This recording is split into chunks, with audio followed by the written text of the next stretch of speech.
My best friend once told me that if I ever wanted to stay friends with her, there was one rule above all others. I was never to sleep with her brother, kiss him, or develop any kind of feelings for him. So I deliberately stayed on her side and against him. But when we ended up drunk and lying in the same bed, I couldn't re in the pole. I felt toward him. I woke up wrapped in warmth, held in an embrace that felt so safe I almost didn't want to move. But as my mind slowly cleared, a quiet sense of dread crept in. I snapped my eyes open. The first thing I saw was one of Caleb's old loud posters and the chaotic mess of his desk. I was really in his bedroom. Worse still, his arms were firmly wrapped around me, his warm breath brushing against my neck. Panic exploded in my chest. I tried to shift carefully, but every time I moved even a little, he pulled me closer. My entire body froze. I was painfully aware of how close he was. Too close. Oh God.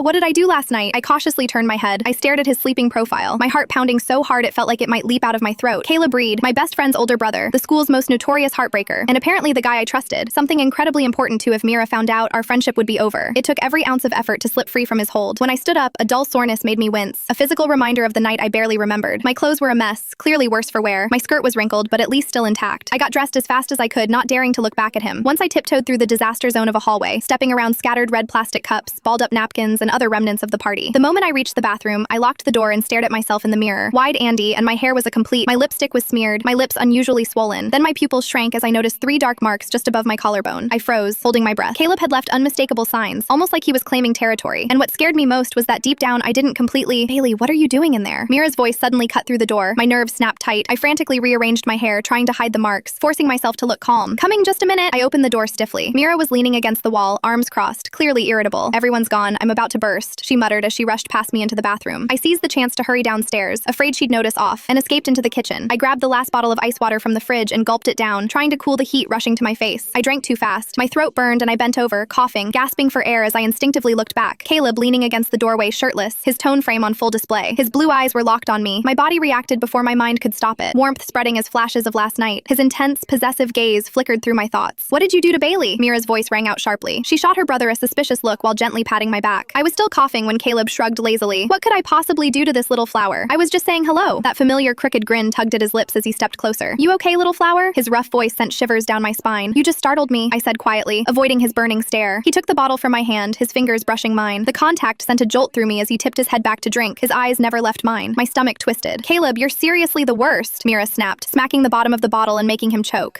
Damn it, Mirabella, he coughed. She rolled her eyes, then turned a suspicious gaze on me. I almost forgot. Where did you disappear to last night? I couldn't find you anywhere. My mind raced. I couldn't let her know I'd slept in her brother's bed, let alone what else had happened. The room felt suffocating. It was stuffy inside, so I went out back for air, I said, avoiding her eyes. I must have fallen asleep on the couch. She narrowed her eyes. Then why didn't you just go back to your room? I was exhausted. I didn't feel like going upstairs, I replied, sneaking a glance at Caleb. His gaze was still sharp, still unsettling. Before Mira could press further, the screech of tires cut through the air outside. She rushed to the window, eyes widening. What the hell?